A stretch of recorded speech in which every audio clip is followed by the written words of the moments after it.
Hey, welcome back to my channel. In this video, I'm gonna talk about top 5 best mirrorless cameras. Starting at number 5. Canon EOS R7. The Canon EOS R7 is like one of the camera giant's full-frame EOS R cameras, only with a smaller APS-C sensor. For the price, it's impressively powerful, particularly if you're a fan of shooting wildlife or sports scenes. That's because it boasts 15 frames per second burst speeds, or 30 frames per second if you switch to the electronic shutter. Our tests found that the EOS R7 can indeed hit these speeds, though you don't get the deep buffers found on full-frame siblings like the EOS R6, so it can't sustain those speeds for quite as long. Beyond rattling off frames of speeding animals, the EOS R7 offers comfortable handling, Canon's latest subject tracking autofocus system and dual UHS-2 card slots, making it a camera that will also tempt pro EOS R series fans as a second body. The only downside? Canon has so far only made 2 native lenses for the EOS R7's APS-C sensor. More should be en route though, and you can always mount existing RF lenses or adapt older EF lenses from Canon's DSLRs while you wait. Coming at number 4. Panasonic Lumix S5. The Panasonic Lumix S5 II is a worthy successor to one of our favorite video cameras, the S5. Like the S5, the S5 II is ticketed as a hybrid, but video is where it excels. In our tests, we found its 6K/30p footage rich and detailed, with wide dynamic range.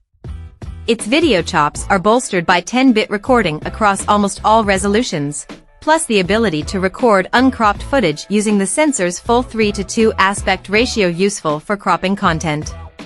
We also found it sturdy yet comfortable to handle during testing. Happily, its compact design doesn't compromise the physical controls. The S5 II is Panasonic's first mirrorless camera with phase detection AF for video. Combined with effective image stabilization, we found it produces sharp, stable video even when shooting handheld, although the 1.5x crop on 4K/60p video is a shame. The Panasonic Lumix GH6 is a more travel-friendly video powerhouse with a micro Four Thirds sensor, while serious videographers will be drawn by the Lumix S5 IIX. Nevertheless, the S5 II is a fantastic full-frame hybrid for high-quality video. At number 3. Sony A7R V. At 61 MP, the Sony A7R V has the same class-leading resolution as the A7R IV before it. But thanks to a new sensor and powerful Bion's XR processing engine, our review found that the A7R V is a better camera overall. Paired with high-quality optics and up to 8 stops of image stabilization, we found it capable of capturing outstanding detail. We found image quality to be excellent when shooting detailed subjects, making the A7R V a fantastic choice for landscape or studio pros. In our tests, its AI-powered real-time recognition AF wasn't foolproof, but it could reliably lock onto a range of subjects, working particularly well with people even in wider scenes. Its articulating touchscreen provides useful flexibility when it comes to framing, while the EVF is as sharp here as on the A7S III.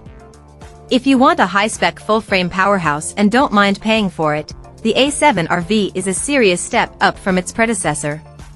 But if you can't afford the best glass, want to shoot slow-mo 4K video, or simply don't need such high resolution, you might find better value in the A7 IV. Number 2 of my list. Canon EOS R10.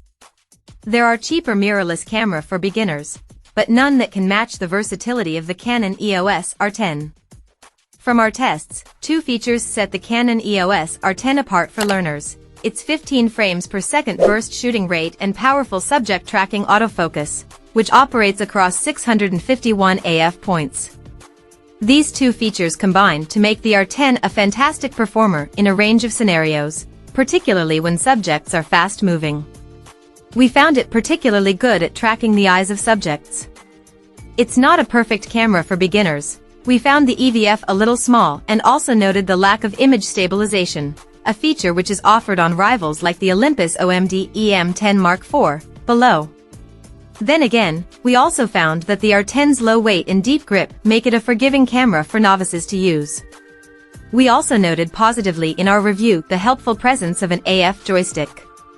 The only major drawback is the lack of native lenses currently available for Canon's RF mount.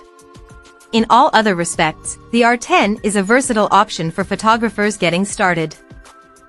And number 1. Sony A7 IV. The Sony A7 IV is a truly modern hybrid camera. It's overkill for beginners and more expensive than its stills-focused competition, but it's also a versatile workhorse for anyone who wants to shoot a mixture of photos and video. In our tests, we found the A7 IV to have class-leading autofocus skills, although Sony has since launched the pricier A7R V with its new AI autofocus chip and improved subject detection. Its buffer depth proved seemingly endless as well, meaning the camera can almost indefinitely maintain its maximum burst speeds. When using a CF Express card, it swallowed 9 frames per second for over a minute, or 6 to 7 frames per second when continuously shooting RAW. The A7 IV's new 33MP full-frame sensor doesn't dramatically improve image quality over the A7 III. The higher resolution also means fairly prevalent noise above ISO 6400, and there's a heavy crop on 4K footage. A price bump means it no longer occupies the same entry-level price bracket as its popular predecessor either, but upgrades like 10-bit video and a Bionz XR processor make it a much more powerful option. As a complete package, the Sony A7 IV is a solid all-rounder which could be the only mirrorless camera you'll ever need. Check out this video description for latest price and more informations.